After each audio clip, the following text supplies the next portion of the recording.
tutup 2022 episode terakhir dan juga ini akan dipublish di antara penghujung tahun dan juga awal tahun ya, tepatnya jam 12 malam. Jadi memang setiap tahun itu gue ngebuat sebuah episode terakhir untuk menutup akhir tahun, dan ini adalah penutup tahun 2022 di mana gue akan ngebahas tentang apa aja yang gue pelajari di tahun 2022, kemudian apa yang akan gue kejar di tahun 2023 bersama dengan Opsiana. Yang gue pelajari di tahun 2022 ini bisa dibilang lumayan banyak, karena menurut gue tahun 2022 ini bukanlah tahun yang baik.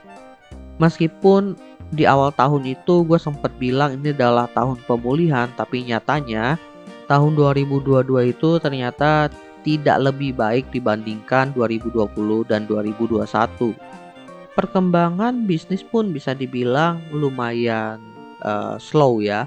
Soalnya memang awal-awal tahun itu peralihan dari pandemi yang sudah mulai membaik dan sistem kerja pun mulai dipertimbangkan oleh banyak perusahaan itu, apakah ingin menuju ke hybrid atau ingin langsung full WFO aja.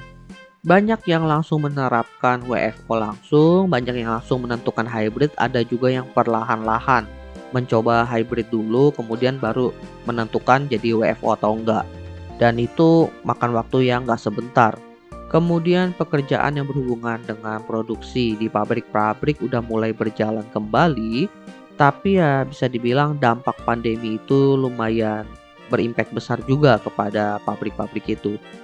Untuk UMKM sendiri bisa dibilang yang di masa pandemi itu sempat tutup udah mulai buka kembali. Lalu muncul juga bisnis yang baru di tahun 2022. Semua akhirnya bisa kembali beraktivitas secara normal. Daya beli masyarakat pun perlahan mulai kembali, dan dari pemerintah pun ngasih bantuan untuk UMKM. Ya bisa dibilang mau UMKM maupun perusahaan besar pun semua struggling lah untuk kembali bersinar di tahun 2022. Semuanya berusaha untuk bangkit. Tapi nggak bisa dipungkiri emang tahun 2022 ini meskipun berusaha untuk bangkit, tantangannya ada aja gitu. Salah satunya di tahun ini banyak PHK. Dan setelah gue telusuri, ini adalah cara perusahaan itu untuk survive. Tapi karena PHK yang terjadi cukup sering di tahun ini ya, ngebuat gue jadi jauh lebih waspada. Lebih mempersiapkan diri karena hal ini mungkin akan terjadi kepada gue. Selain PHK, sebenarnya ada banyak bisnis-bisnis baru, startup-startup baru yang bermunculan. Tapi secara jumlah itu nggak banyak, nggak sebanyak tahun-tahun sebelumnya. Dari segi jumlah sih nggak begitu banyak ya, entah karena memang tidak dipublikasi atau memang jumlahnya segitu aja. Tapi salah satu yang menjadi rintangan untuk startup itu berkembang di tahun ini adalah investment winter. Para startup-startup baru yang bisa dibilang menghasilkan produk inovasi itu kesulitan mencari investor. Sedangkan kita tahu kalau startup itu ingin berkembang, mereka setidaknya mendapatkan pendanaan awal yang uangnya itu bisa dipakai untuk pengembangan produk dan juga pengembangan bisnis di awal untuk menggait user, dan mereka kesulitan mendapatkan itu. Dan ya hal ini terjadi bukan cuma di Indonesia ya, tapi secara global terjadi. Tapi terlepas dari masalah-masalah yang terjadi, gue cukup salut nih sama Indonesia karena di tahun ini Indonesia banyak menggelar event internasional yang impactnya tentunya bagus untuk masa depan Indonesia nanti. Oleh karena itu ya kita sebagai masyarakat sebenarnya udah mulai harus bersiap dari sekarang ini menjadi penumpang kalau seandainya nanti di masa depan kebijakan dari event-event tadi yang kayak G20 itu dijalankan, kita itu bisa turut berkontribusi. Dari hal-hal yang terjadi di tahun 2022 ini, akhirnya gue berusaha untuk menjadi lebih realistis lah di tahun 2023. Karena dari segi target aja banyak yang di tahun 2022 ini gagal gue lakuin. Karena bisa dibilang gue awalnya cukup optimis di tahun 2022 itu benar-benar pemulihan, semua bisa bergerak dengan cepat kembali, dan ternyata pergerakannya nggak secepat itu. Meskipun dari segi konten ya, gue kan ada bikin konten di tempat lain juga dan berusaha untuk mencoba ngebangun personal brand, itu hasilnya lumayan positif. Tapi jujur gue merasa kurang puas dengan hasilnya. karena nggak optimal.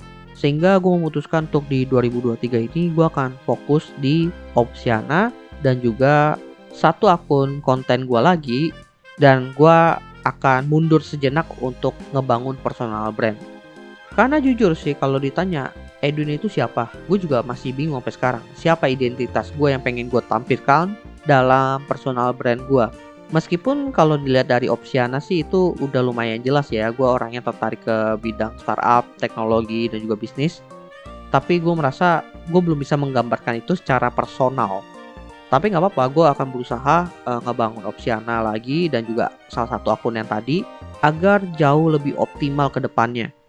Aksi nyatanya sih mungkin gue akan lebih aktif lagi di sosial medianya si Opsiana dengan konten-konten yang jauh lebih variatif daripada sebelumnya.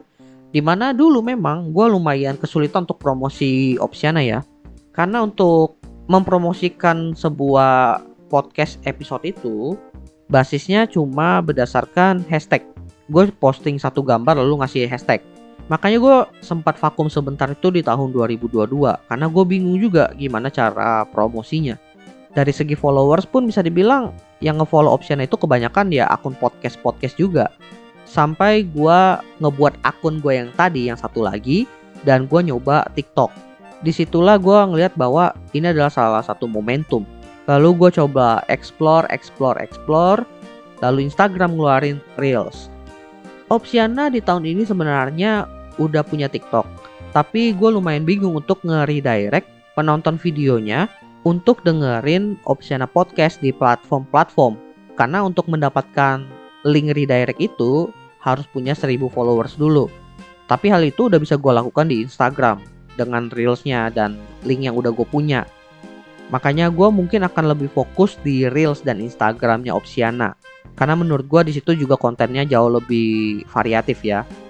Dan untuk Opsiana ini menurut gue juga cocok untuk gue explore di LinkedIn. Tapi di LinkedIn ini nantinya gue akan pakai akun pribadi gue sendiri. Karena gue pengen ngebangun interaksi yang jauh lebih hidup. Jadi antar manusia gitu. Bukan antara manusia dengan akun Opsiana. Enggak, gue pengen antara gue sebagai hostnya dengan pendengar atau mungkin orang-orang yang komen di sana. Gue pengen engagementnya lebih hidup.